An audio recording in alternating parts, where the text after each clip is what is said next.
Yeah, here we are in game two, and it's Wyrm versus Dizzy on Babylon.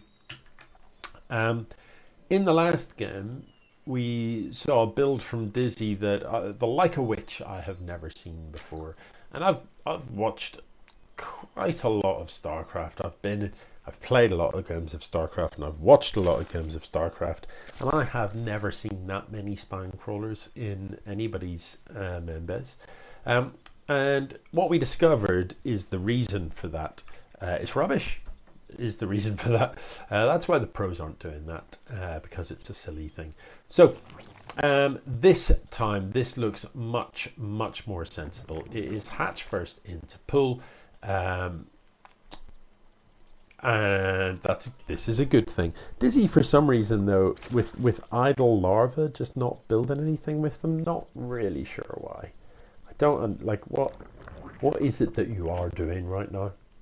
That is, you've only really got one job in the first minute or two. It's pretty straightforward for the first minute or so. So yeah, I don't really know. You definitely, idle larvae are a real bugbear of mine. So in Zerg, because the production mechanism for Zerg is different, you see, they don't build production buildings, they just have hatcheries. And in Zerg, the big thing is you have to decide how to spend, not so much your, don't attack the larva. This is just surreal. The zealots are going to die to two lings. You have to decide not just like how to spend your money. You've got to decide how to spend your larvae, because you can only turn them into either workers or units. You can't build both, and so that's unique for Zerg. So you've got to kind of so it's a kind of limiting factor. The larva is a limiting factor in the early game, certainly. Yeah, so idle larvae in the early game is just disgusting. It's a bit like Nexus that aren't building workers. It's a bit like that. Anyway, Charge is being researched, and it looks to me like Wyrm is just going to build a raft of zealots and march across the map. And yeah, that's great. The third coming down, but build workers, Wyrm. It's all well and good having another Nexus, but it's not going to achieve anything if you don't have workers.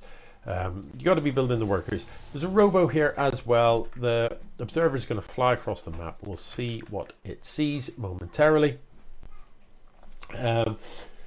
Yeah, and Templar Archives coming down. No, we haven't seen any storms. Have we? Oh, I think no. Maybe I tell it on it. I think we did see a storm at one point, or maybe two.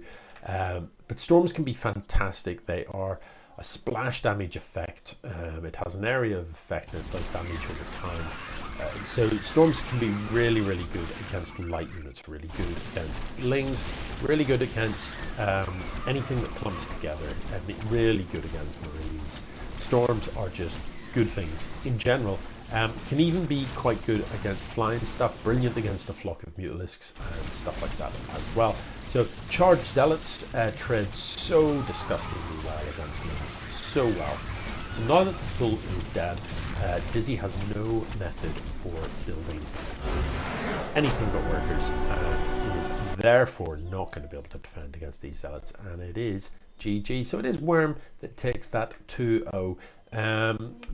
Dizzy, I believe this was a loser bracket game, so I think Dizzy is out of there until next year. GG.